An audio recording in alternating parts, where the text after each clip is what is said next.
Our triune God isn't deistic. That means he didn't create the world and then just leave it on its own. Our triune God was involved in the world through creation. He came into the world through the incarnation. Then he gave us his Spirit after Jesus went back to heaven. He never left us alone. God always has been and still is present and at work in his creation. In the Gospel of John, chapter 15, Jesus has been teaching his disciples about how he is the vine and people who follow him are the branches. He then explains that the world will hate Christians and persecute them because they follow him. Our triune God is always active on the scene. He doesn't just tell us we will suffer and then leave us alone. Let's read John 16:26. When the Advocate comes, whom I will send to you from the Father, the Spirit of truth who goes out from the Father, he will testify about me. Jesus says that he will send the Spirit from the Father. That means the Father is currently separate or apart. In theological terms, we call this transcendence. God is over and above everything we can think or imagine. He is transcendent. Jesus explains that after he leaves the world, he will send the Holy Spirit. The Holy Spirit is also known as the Advocate. The verb advocate means to publicly support. The Holy Spirit comes to be a very present and active support in our lives. God is not just over and above everything, he is involved and active in everything.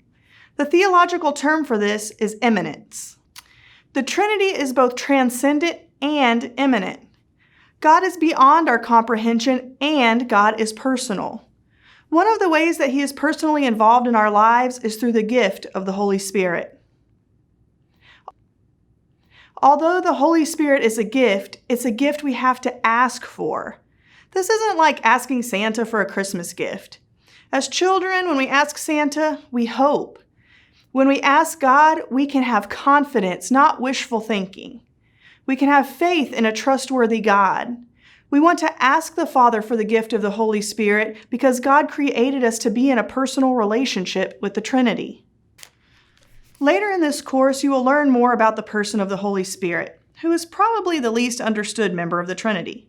For now, let's look at one of his main roles in our lives by reading 1 Peter 1, verses 1 and 2. This is from Peter's first letter to the Christians who are scattered all over.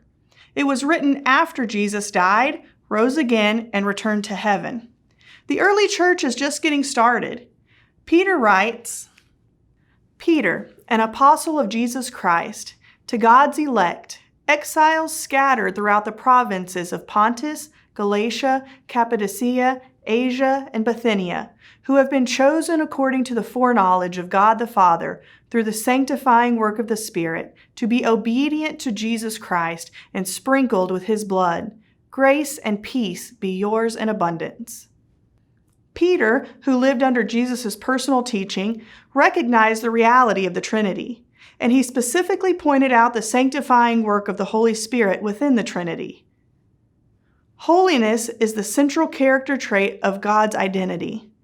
Alan Coppage writes, Holiness characterizes all of God's being and activity, his personal nature, his transcendence, his immanence, and the character traits that describe who he is and his relationship to others. In other words, our transcendent triune God is holy. He wants us to live in that same holiness through the immanent presence of his Spirit advocating for us, supporting us as we live holy lives that please him.